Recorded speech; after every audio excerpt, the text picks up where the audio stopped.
Hi everybody, Brian Russell here with another episode of Red Shoe Rant, shooting on my brand new 5D Mark III. I'm happy to have this camera. I didn't think I'd get it for another month or so, and it showed up suddenly yesterday. No warning, no advance email, just showed up. So I'm pretty happy about that. Haven't had a ton of time to play with it, but have had a few hours to mess around with the controls, do a little testing. Right now I'm shooting at ISO 6400, even though I don't have a need to shoot for 6400. It's really just to see what the image looks like. So far, the high ISO tests that I've done look pretty amazing. I would actually say they rival the C300, which I also own and have been shooting with a lot the last couple of weeks.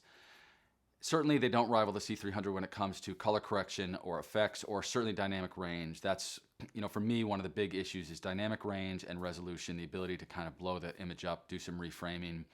A lot of people don't feel you should do that with a 1920 1080 image, but I find it works really well. So the C300 would still be my kind of go-to camera, especially for any higher end production. But for day in, day out, event work, for stuff where I want to be light and quick, where I don't want to have a lot of setup time, I love the DSLR. I've gotten really, really comfortable with them over the last couple of years. It's a great little, it's a great little system. It's a great little camera system.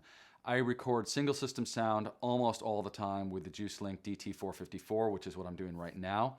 The nice thing is I can see on the monitor meters as I'm recording, which is a real confidence check. I have had very few problems, but once in a while, you could have a bad cable. There could be some little thing. So having those meters and the headphone monitoring right out of the camera is great.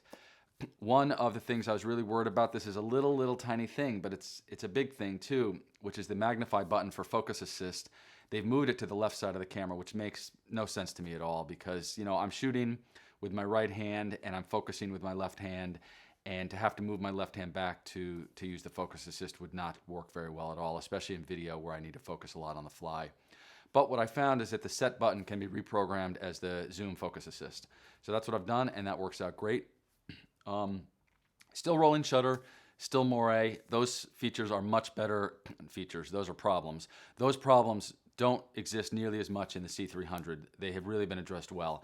In this camera, rolling shutter and moire still there. Moire maybe not quite so much. Rolling shutter seems about the same to me. Once again, I've sort of learned to work around those things the last couple of years, so not too worried about it. But if you're worried about those things are here. Anyway, I'm going to go play with this thing a little bit more. Have a great weekend. See you next time on Red Shoe Rant.